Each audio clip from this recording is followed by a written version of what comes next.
Nós estamos meditando na Bíblia na ordem cronológica das coisas. E hoje nós vamos começar no livro de Jó, né? Até ontem nós lemos Gênesis, vimos tudo o que aconteceu através de Noé e agora vamos entrar no livro de Jó. Depois vamos voltar a Gênesis.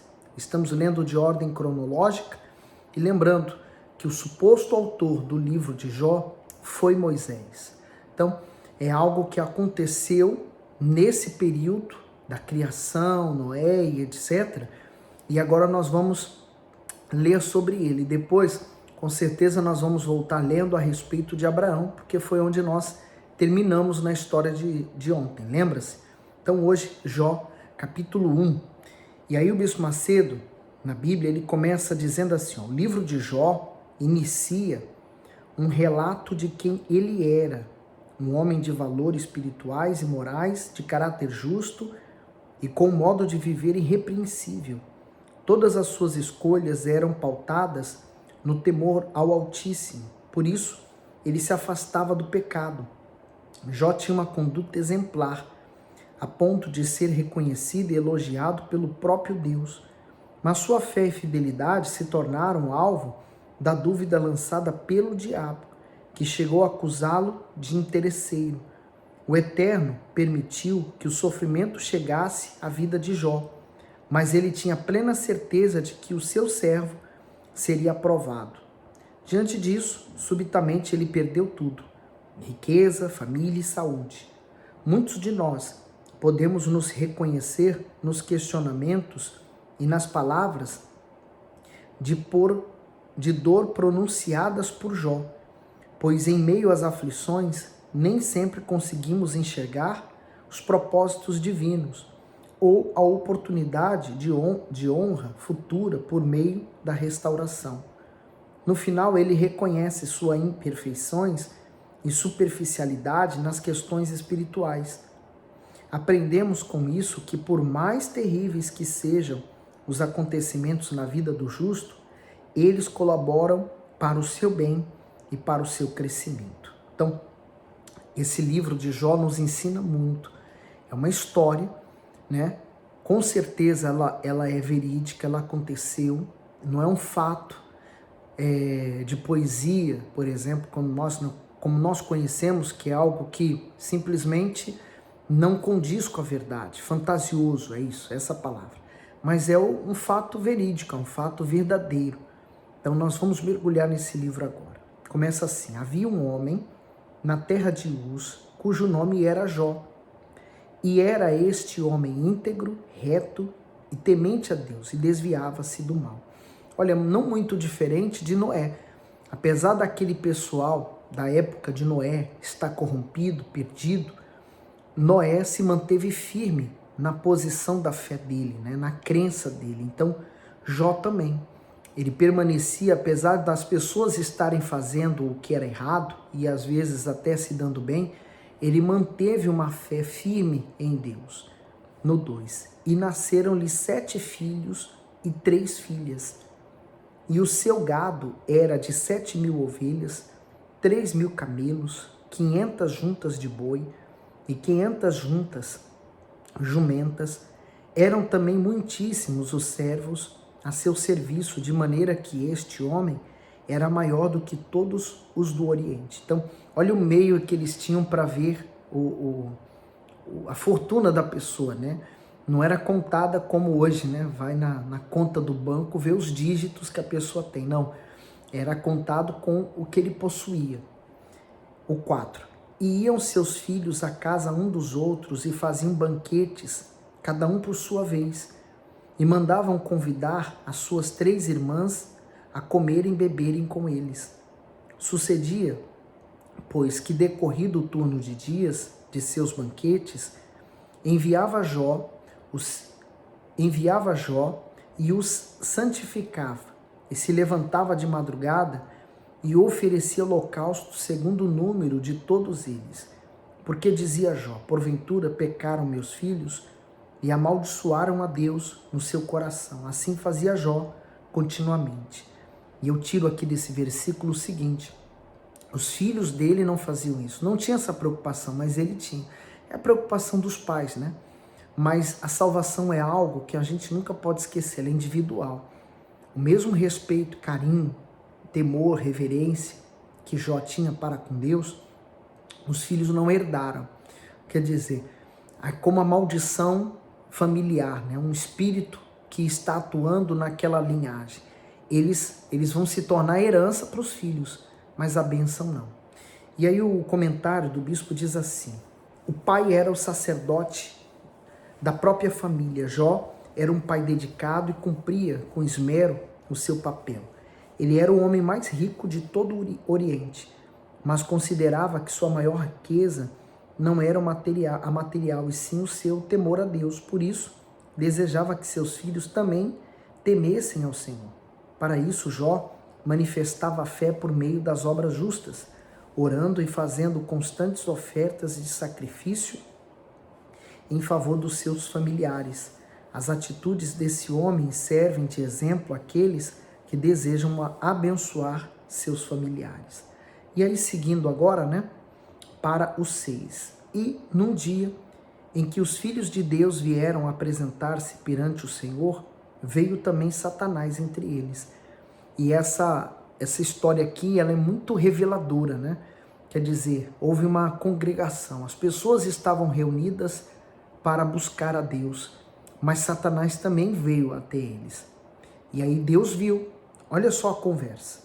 Então o Senhor disse a Satanás: de onde vens? E Satanás respondeu ao Senhor e disse: de rodear a terra e passear por ela. O comentário do bispo diz: de onde vens? Satanás expõe a sua atividade: vaguear pelo mundo e observar atentamente as pessoas. A partir daí cria as estratégias para as suas investidas. Sua mente carregada de ódio o tornou adversário e acusador do ser humano perante Deus. Fez isso com Jó e com Pedro. Está lá em Lucas 22, 31 ao 32, os versículos. E faz com todos os demais para que fracassem na fé. E disse o Senhor a Satanás: observaste tu a meu servo Jó?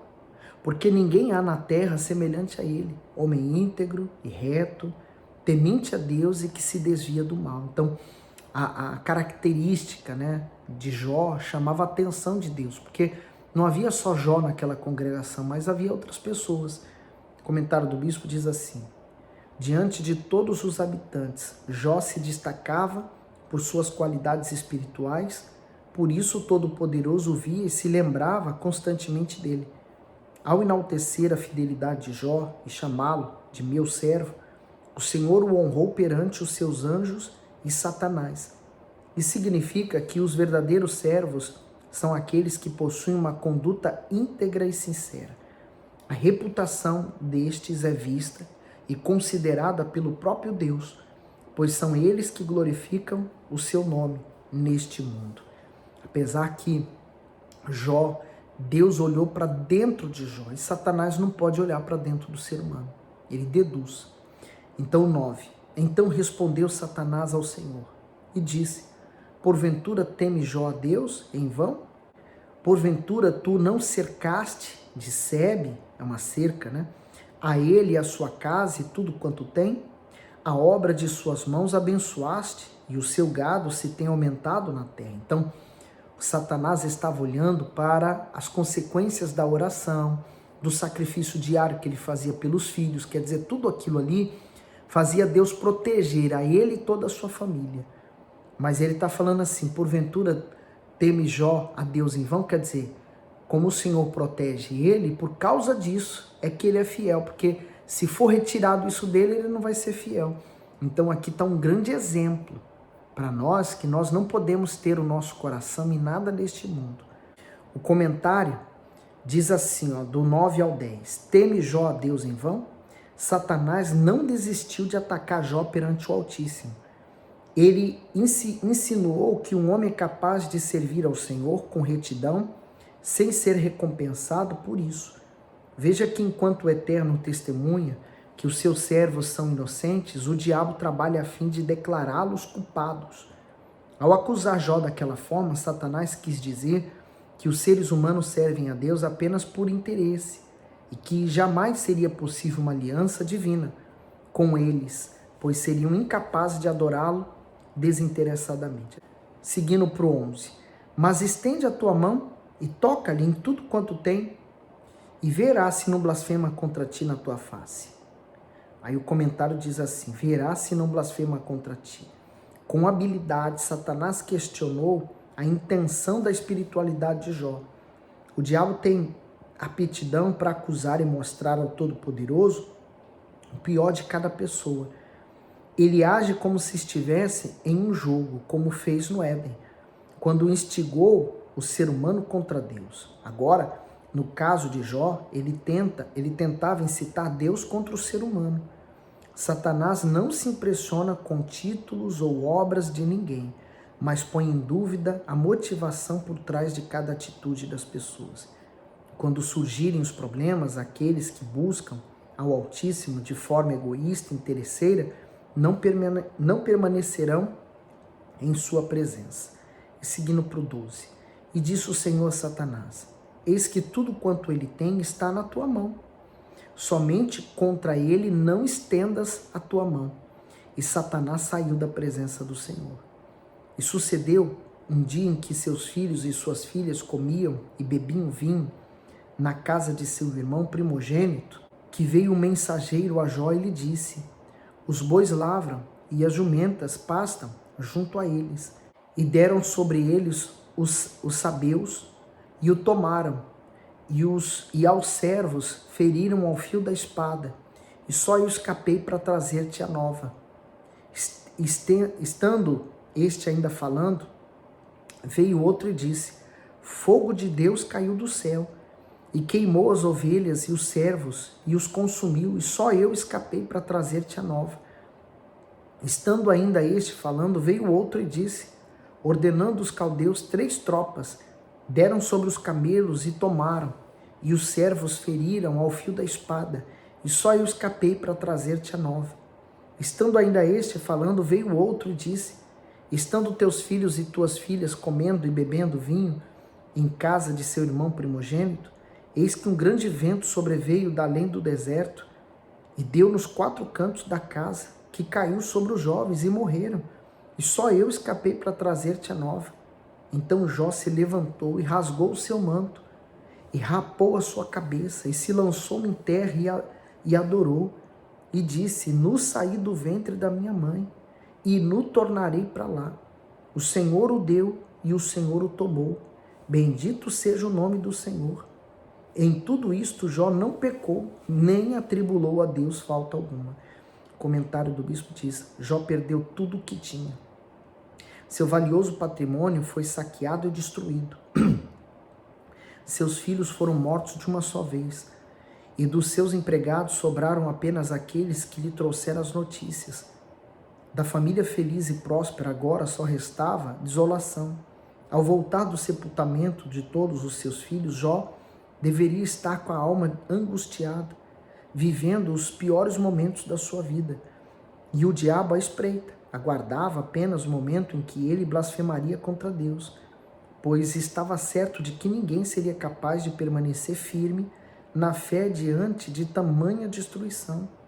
Quantos, ao perderem um ente querido ou um bem, perdem também a fé? A perda de Jó foi imensamente maior e nem assim ele pecou. Ao contrário, enquanto o diabo esperava pelo pecado, Jó se lançava em terra para adorar ao Senhor.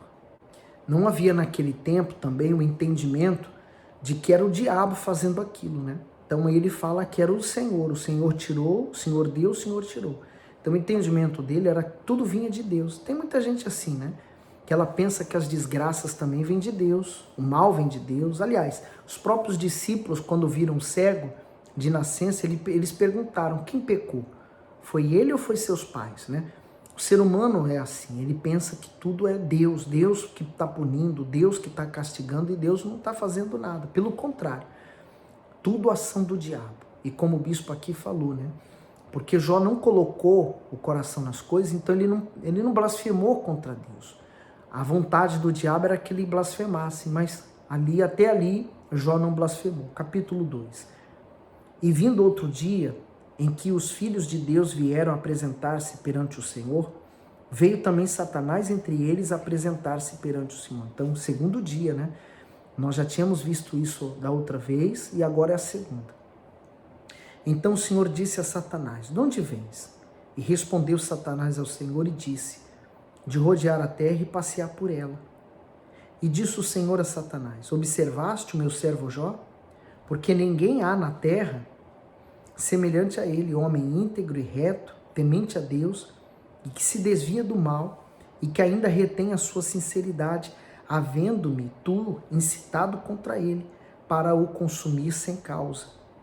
Então Satanás respondeu ao Senhor e disse: pele por pele, e tudo quanto o homem tem dará pela sua vida. Quer dizer, ele falou assim, já que tocando nos bens, na família dele, ele não foi afetado, então toca nele agora, para ver se ele não vai blasfemar, se ele não vai fazer o que é mal, né?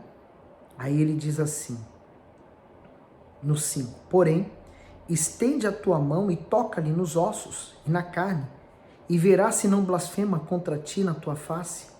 E disse o Senhor a Satanás: eis que ele está na tua mão, porém guarda a sua vida. Então saiu Satanás da presença do Senhor e feriu a Jó de úlceras malignas, desde a planta do pé até o alto da cabeça. O comentário do bispo diz: guarda a sua vida.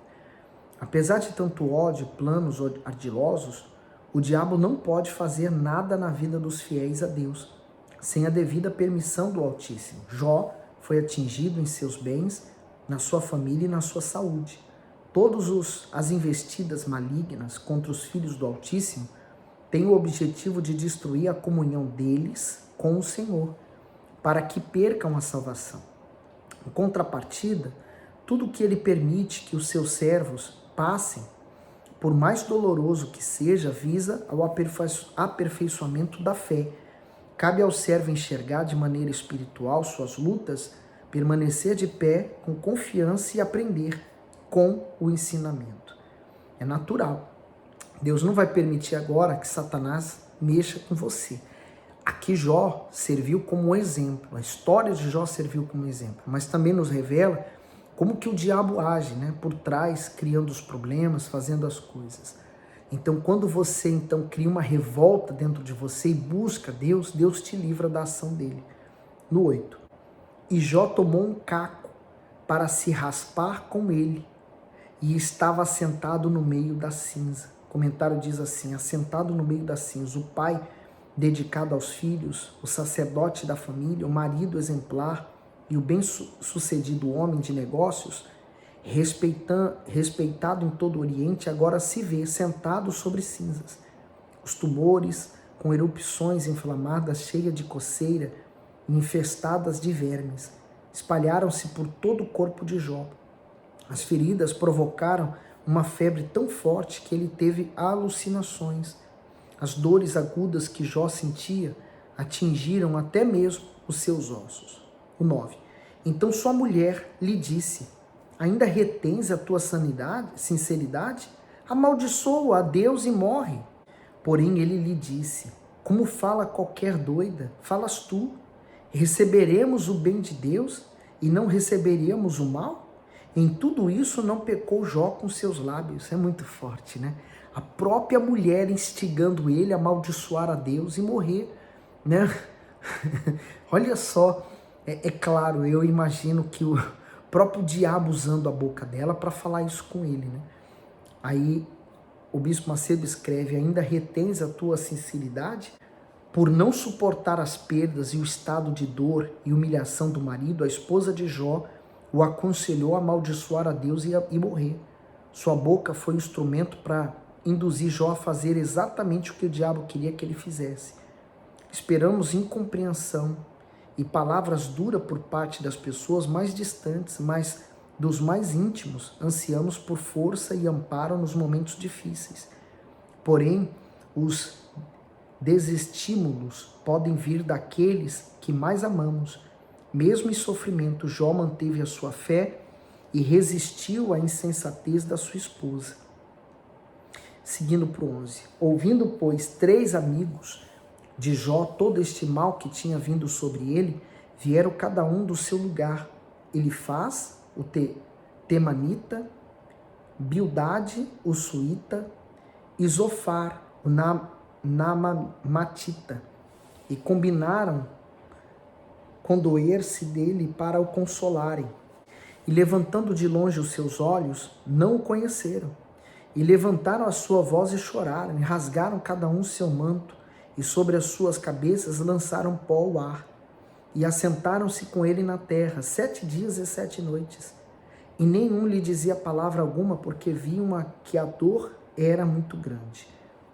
Os amigos de Jó vieram de longe para consolá-lo, e viram o seu terrível estado. A presença dele e seus semblantes perplexos expuseram o passado de honra e o presente de vergonha em que Jó se encontrava. Seu corpo antes forte, agora era repugnante aos olhos de todos.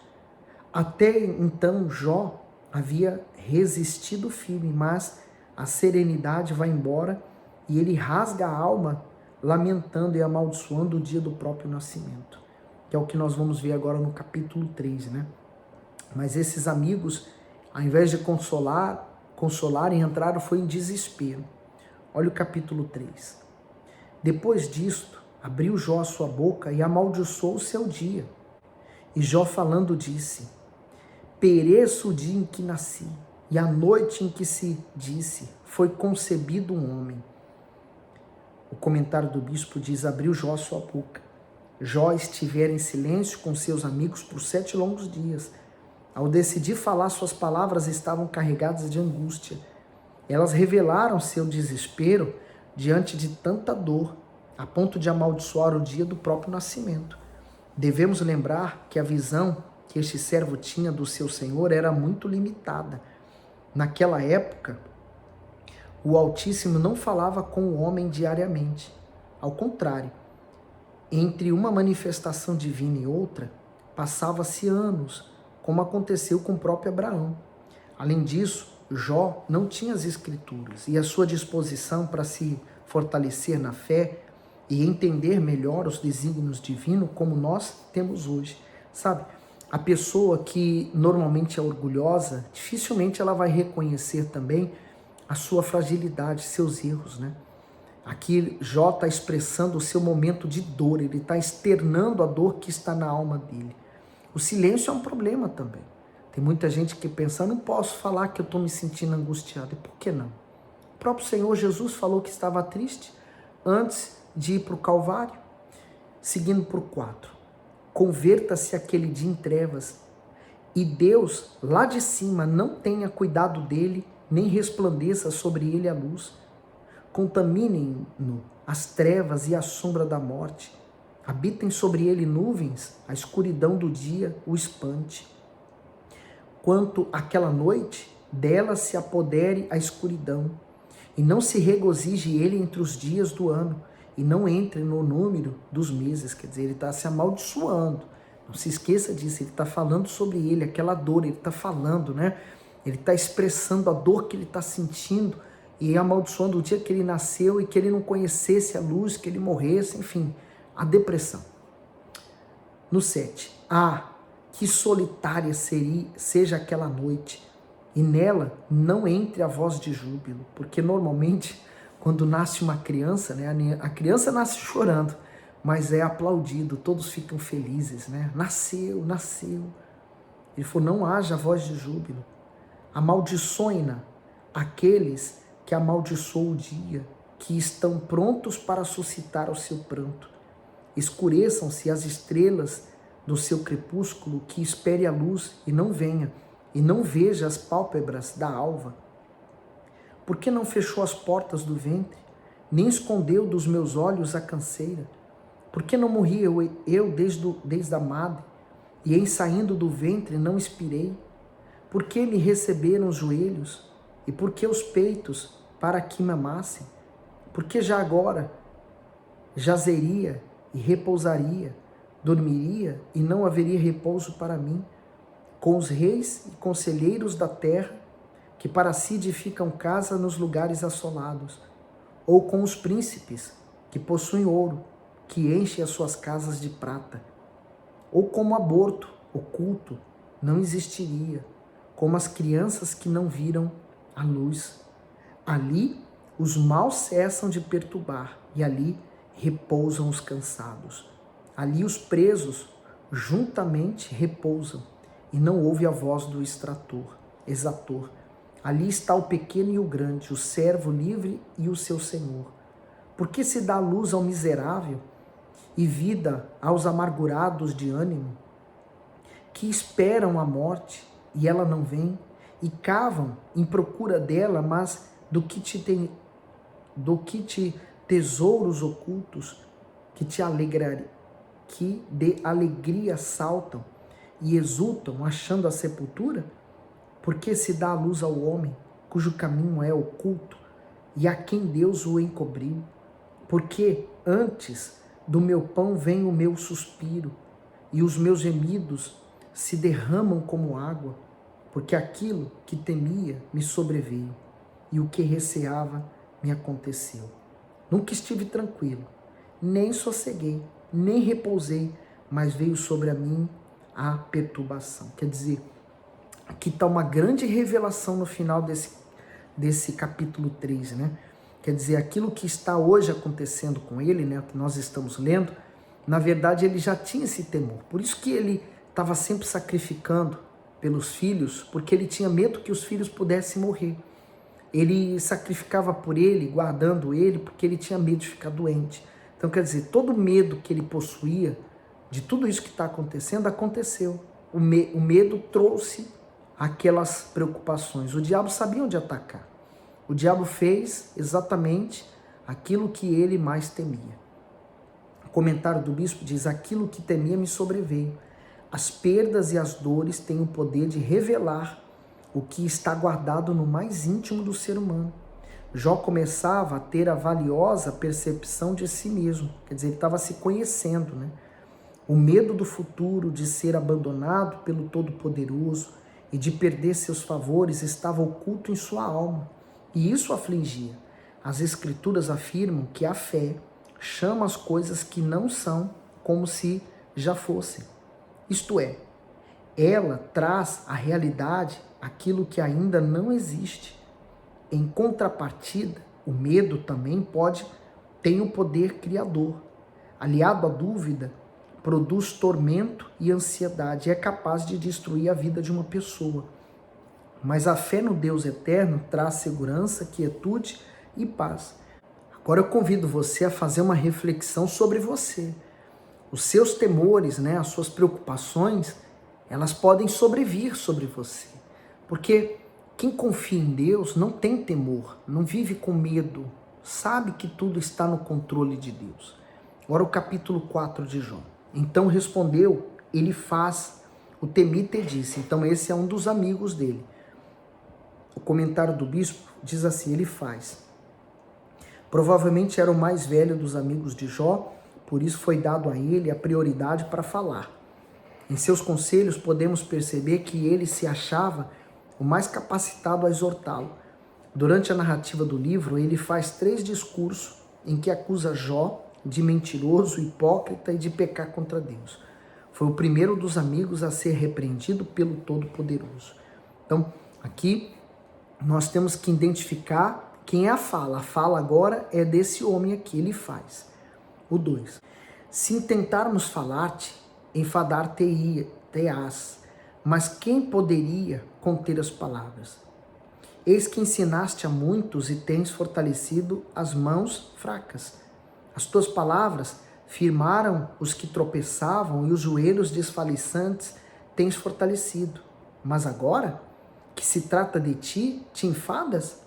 E tocando-te a ti, te perturbas? Quer dizer, ele ajudava outras pessoas e ele acusando agora, ele falando assim, agora você não se ajuda a você mesmo? Que amigo, né? No 6. Porventura, não é o teu temor de Deus a tua confiança e a tua esperança, a integridade dos teus caminhos? Então ele está agora dizendo a respeito de Deus, né? Normalmente a pessoa que se converte, ela quer falar de Deus para todo mundo, né? No 7. Lembra-te agora, qual é o inocente que jamais pereceu? E onde foram os sinceros destruídos?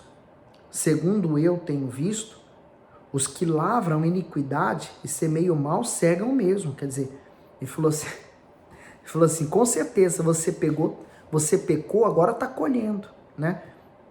Comentário do bispo. Os que semeiam mal cegam o mesmo. Esse é realmente um princípio divino, mas não se aplicava a Jó naquela situação. Portanto, o veredito daqueles homens estava equivocado. Por ter o entendimento obscurecido, os amigos culparam Jó pelas tragédias e esse culpou ao Senhor Deus. Mas eles não se atentaram ao verdadeiro causador daquele mal, o diabo. Esse mesmo comportamento tem se estendido nos dias atuais.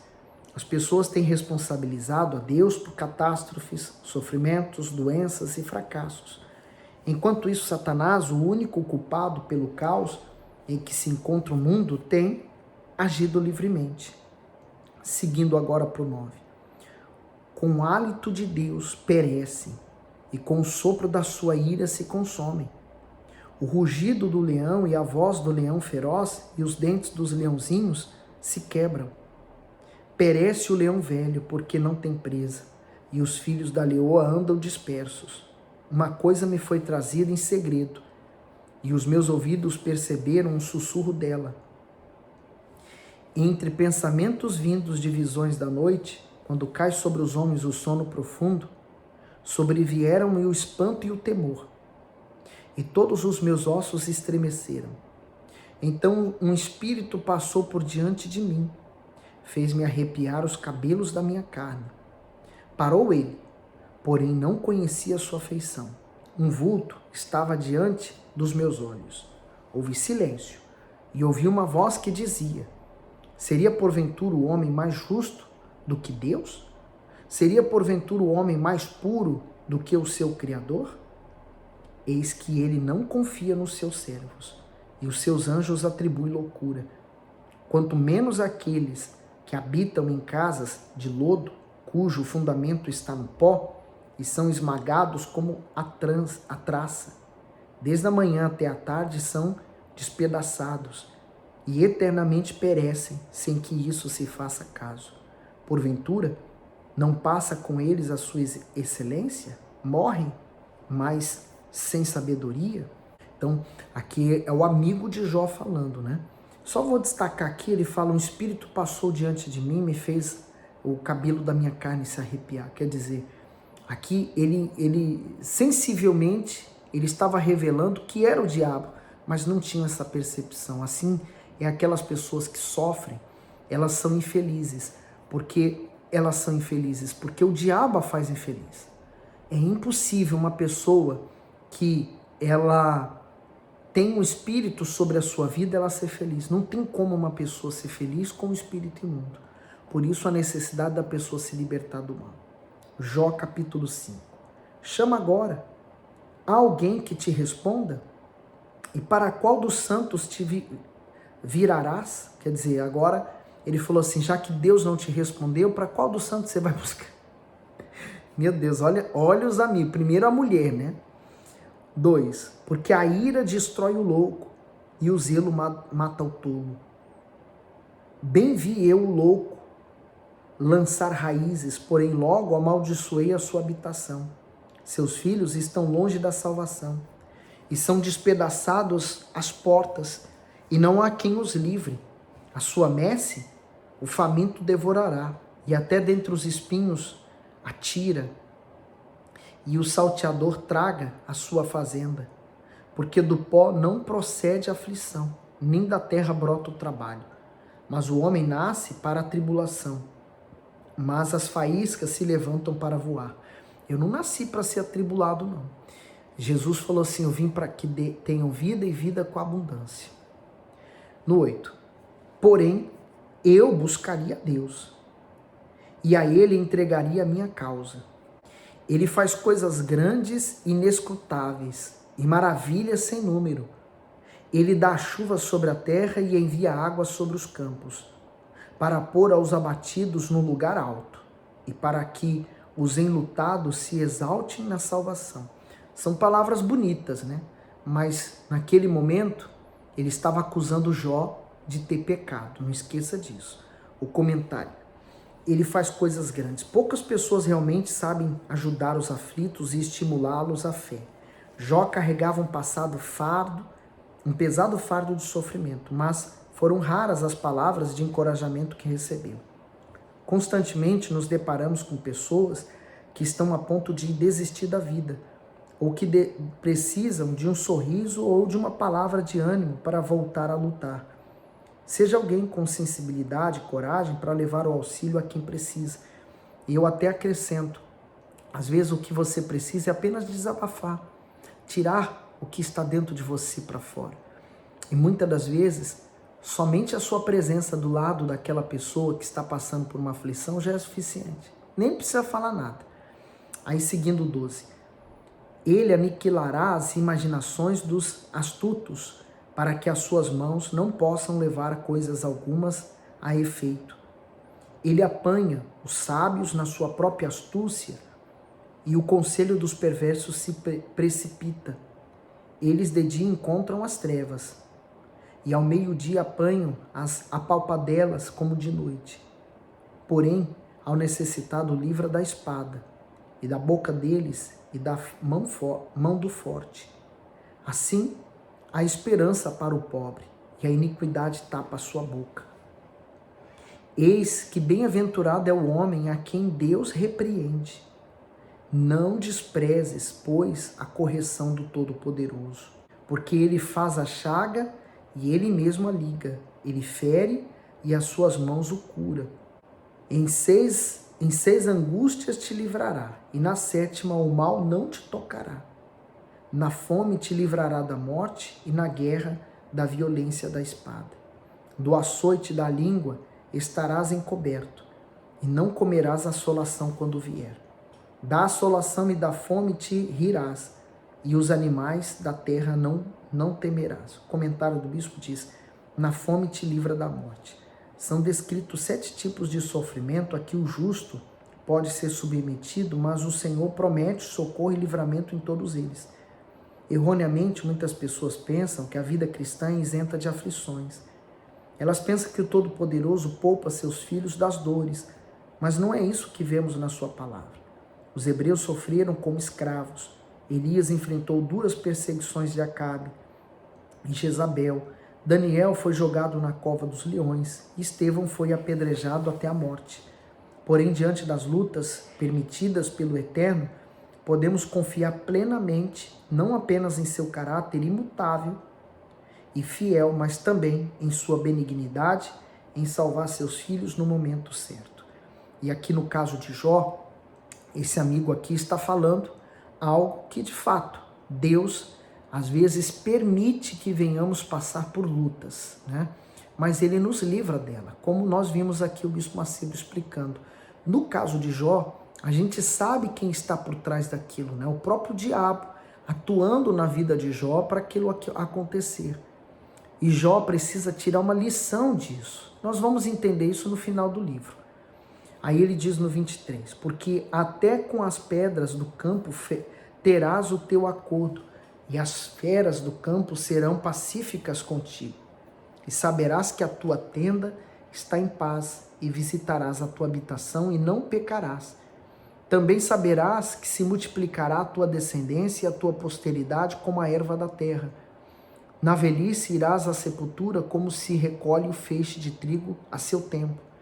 Eis que isto já o havemos inquirido, e assim é. Ouve-o e medita nisso para o teu bem. Então, esses foram os conselhos desse amigo, né? Ele faz. A partir de amanhã, nós vamos dar sequência para Jó, capítulo 6 a o 9. Então, nós vamos ler de 6 a 9 de Jó, a partir de amanhã. E aí, o que você tira de lição aqui nessa história de Jó? A Bíblia, ela tem muitas histórias, né? Hoje nós estamos lendo a história de Jó. O que nós aprendemos na história de Jó, né?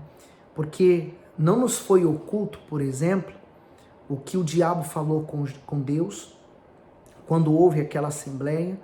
Nós vimos o que estava por trás daquela primeira atuação, aquela primeira perda. Nós vimos a mulher de Jó mandando ele blasfemar contra Deus e morrer. nós vemos os amigos dele, a primeira fala, a angústia que Jó estava sentindo na sua alma, mas não blasfemou contra Deus, ele não estava acusando Deus pelas suas perdas. Que ensinamento a gente tira? A gente está lendo essa história, ela tem muito que nos ensinar. Às vezes a pessoa, por muito menos, ela já abandona a fé, ela deixa de ir para a igreja, ela esmorece, ela estava num ritmo de fé, ela desce no ritmo da fé dela. Veja como é que você está espiritualmente. É para refletirmos, tá certo? Então, amanhã voltamos e continuamos a leitura desse livro tão especial, o livro de Jó. Fique bem. Olha, não esqueçam de dar o seu gosto no vídeo, de compartilhar ele com outras pessoas e também deixar aqui o seu comentário. Fica bem.